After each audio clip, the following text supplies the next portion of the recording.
Bab 144. Belum menerima pembayaran. Clue menatapi David Wei dengan ekspresi bingung dan bertanya, "Tuan Muda Wei, apakah Tuan Muda Jiang mencarimu?" Hah? David membeku sejenak, dia melihat Clue. Jangan-jangan Clue masih belum tahu identitas Kingston. Siapa Tuan Muda Jiang yang dikatakan Clue? Kingston Jiang. Setelah membeku sejenak, dia mengangguk, harusnya iya. Clue menghirup nafas dalam.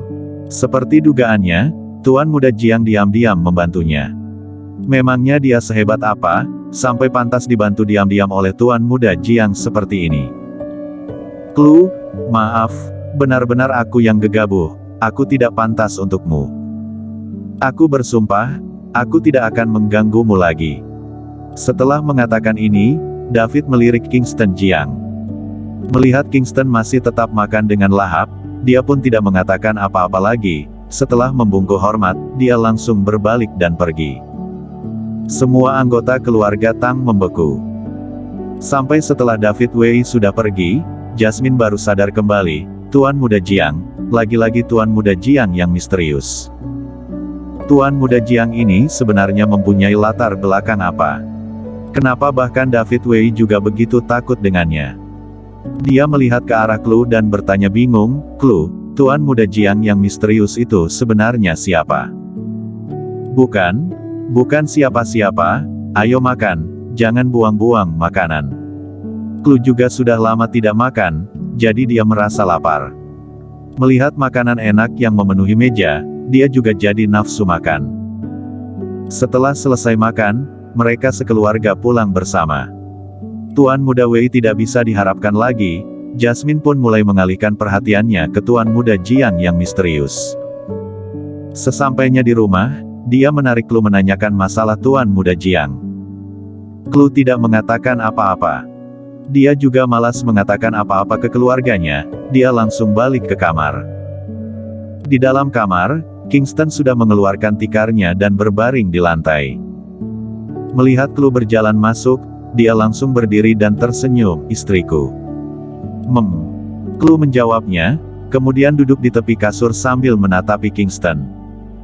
"Kingston, kamu setiap hari di rumah saja bukanlah hal yang baik, kamu lebih baik pergi mencari kerjaan, gaji tinggi atau rendah tidak apa-apa, yang penting ada kerjaan dan tidak hanya berleha-leha, aku tidak ingin mendengar orang lain menggosipkan kita lagi." Selama 10 tahun, Clue sudah muak. Dia digosipkan terus-menerus. Sekarang setelah dia berhasil keluar dari gosip tentang dirinya. Tapi dia malah tidak bisa mengangkat kepalanya di depan orang-orang karena Kingston Jiang. Dia pikir dia tidak peduli, pikir dia bisa menghasilkan uang untuk menghidupi Kingston Jiang.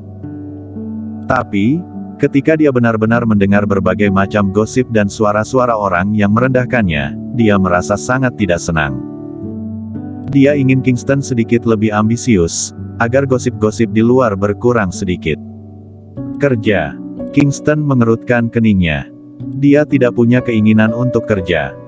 Selama 10 tahun di militer, dia melewati lautan berapi dan serangan senjata, dia melewati hari-harinya di atas ketajaman pisau. Sekarang dia bisa hidup santai setelah melewati semua itu, dia mana mungkin ingin pergi kerja. Tapi, dia juga tidak ingin membuat Clue malu. Besok aku pergi cari kerja." Dia berkata asal. Mengenai pekerjaan, nanti dia pergi ke New Generation, atau grup jalan untuk mendapatkan sebuah posisi saja. Clue mana mungkin tidak tahu, Kingston hanya asal menjawab. Dia pun menghela nafas dan berkata, "Tidurlah, besok pagi-pagi aku sudah harus ke perusahaan Yongtai, dan juga, kamu jangan tidur di lantai lagi, sini tidur di kasur." Hari ini, Clue terus melamun. Dia memikirkan banyak hal. Dia merasa, dia sendiri juga bermasalah. Kalau keluarganya tidak terus menyalahkan Kingston, tidak begitu merendahkan Kingston, kalau dia lebih awal tidur bersama Kingston, Kingston juga tidak akan meragukannya dan diam-diam mengikutinya. "Clue, kamu serius?" Kingston menatapi Clue. Clue mengangguk, "Iya." Meskipun sekarang dia masih sedikit meremehkan Kingston, tapi, bagaimanapun dia adalah suaminya, terlebih lagi dia bisa mengakuisisi perusahaan Yongtai juga karena Kingston yang mengeluarkan uang. Kingston juga sudah banyak membantunya, tapi dia malah membiarkan Kingston tidur di lantai. Siapapun juga pasti akan merasa tidak senang. Kingston menyimpan tikarnya dan berjalan menuju kasur. Chloe menggerakkan badannya, menyisakan tempat untuk Kingston. Kingston berbaring di samping Chloe, dia bisa mencium aroma wangi menggoda dari tubuh Chloe. Hal ini merangsang sarafnya, membuatnya tidak fokus dan gelisah. Dia berbalik. Chloe tidur membelakangi dia. Dia tidak melepaskan pakaiannya, tapi baju tidurnya adalah terusan bertali, punggungnya yang putih dan halus terekspos di depan Kingston. Kingston bertanya dengan hati-hati, "Istriku, apakah kamu merasa aku tidak pantas untukmu?" Chloe berbalik. Dua pasang mata saling bertatapan. "Jangan bicara sembarangan, aku tidak meremehkanmu." Kingston kembali berkata, "Di dalam hatimu, hanya orang seperti Tuan Muda Jiang yang pantas untukmu, kan?" Pikirannya terlihat orang lain, Chloe pun sedikit panik. Dia segera menjelaskan, Tidak, aku sudah menikah denganmu, maka aku adalah istrimu. Asalkan kamu tidak mengkhianatiku, aku tidak akan cerai denganmu." Kata-kata Chloe membuat Kingston sangat terharu. Dia tidak bisa menahan diri dan mencium bibir Chloe. Dua bibir saling menempel. Chloe sedikit memberontak. Tapi Kingston tidak melepaskannya. Hanya beberapa detik, wajah Chloe sudah memerah. Dia memarahinya dengan nada manja, "Kamu cari mati." Kingston menjilat bibirnya dan tertawa, "Istriku, kamu baik sekali." Wajah Chloe memerah, dia memalingkan tubuhnya. Kingston juga tidak keterlaluan. Setelah menikah begitu lama, mereka berdua pertama kalinya tidur bersama. Tapi malam ini tidak terjadi apa-apa, mereka hanya tidur bersama. Malam ini lewat tanpa kejadian apa-apa. Keesokan harinya, Chloe pagi-pagi sudah bangun, dia mengganti pakaian kantor, dia bahkan tidak sarapan dan langsung pergi ke perusahaan Yongtai. Kingston juga ikut keluar. Semalam, Chloe menyuruhnya cari kerja. Dia merasa, dia memang perlu pergi mencari kerja, meskipun tidak pergi kerja, tapi dia juga harus punya posisi. Dengan begitu, kalau ditanya, orang-orang juga tidak akan mengatakan dia makan dan minum semuanya dari keluarga Tang.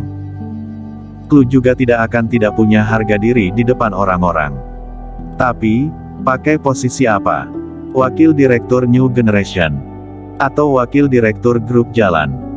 Kingston pun mulai bimbang. Dia merasa posisi Wakil Direktur terlalu tinggi, dengan identitasnya sebagai menantu yang masuk ke kartu keluarga Tang, dia beritahu orang lain juga tidak akan ada yang percaya. Kalau bilang dia adalah security New Generation, atau supir di New Generation, mungkin masih ada yang percaya. Kingston pergi ke Mortal Clinic untuk mendiskusikan masalah ini dengan Bloody. Sedangkan Chloe pun pergi ke perusahaan Yongtai. Setelah mengambil alih perusahaan Yongtai, dia pun membuat rencana untuk perusahaan Yongtai. Hari ini, dia mulai memeriksa keuangan perusahaan Yongtai. Dia menemukan perusahaan Yongtai masih punya lumayan banyak hutang yang belum terbayar. Dia mengambil teleponnya dan menelepon Hans Tang. "Datang ke kantorku." Tidak lama kemudian, Hans Tang pun datang. "Komisaris." Chloe mengerutkan keningnya melihat daftar keuangan. "Hans, kenapa perusahaan Yongtai bisa punya hutang 30 juta yang masih belum diterima?" Mendengar kata-kata Chloe, ekspresi Hans pun terlihat kesusahan. Dia berkata, "Komisaris, hutang ini dari Farmasi Baiyun, di awal tahun, pesanan kita semuanya dari Farmasi Baiyun. Tapi, setelah menerima pesanan, Farmasi Baiyun berkata obat yang kita buat bermasalah. Mereka pun menolak membayar sisa biayanya. Kita sudah coba pergi ke berbagai pihak pemerintah, tapi, latar belakang Farmasi Baiyun sangat besar, mereka punya koneksi baik di pemerintah maupun di dunia bawah tanah." Chloe pun mengerutkan keningnya. Hans kembali berkata, "Kita sudah pernah mencari pengacara dan menuntut mereka, tapi akhirnya kalah. Semenjak kalah, pabrik kita sering diserang orang-orang tidak diketahui. Karena ini, makanya tidak ada perusahaan besar yang memesan dari kita." Ditambah dengan sisa biaya 30 juta yuan yang tidak dibayar, aliran dana perusahaan Yongtai baru bisa putus, dan terancam bangkrut. Baik, aku mengerti, kamu keluarlah. Baik. Hans berbalik dan keluar dari kantor. Klu memutar-mutar pen di tangannya. 30 juta yuan ini adalah uang yang dihasilkan susah payah oleh Yongtai, sekarang farmasi Baiyun malah menolak membayar, uang ini harus diminta. Saat ini, Klu teringat dengan Tuan Muda Jiang. Kalau Tuan Muda Jiang membantunya, bukan hal yang susah untuk mendapatkan kembali uang ini. Dia menggelengkan kepalanya. Klu Tang, jangan semuanya meminta bantuan orang lain, kalaupun kamu menyelamatkan dia, tapi beberapa saat ini dia sudah membantumu sangat banyak, tidak boleh menyusahkan dia lagi. Klu memutuskan untuk pergi ke farmasi Baiyun dan mencari penanggung jawab mereka, meminta kembali biaya pesanan 30 juta yuan itu. Bersambung.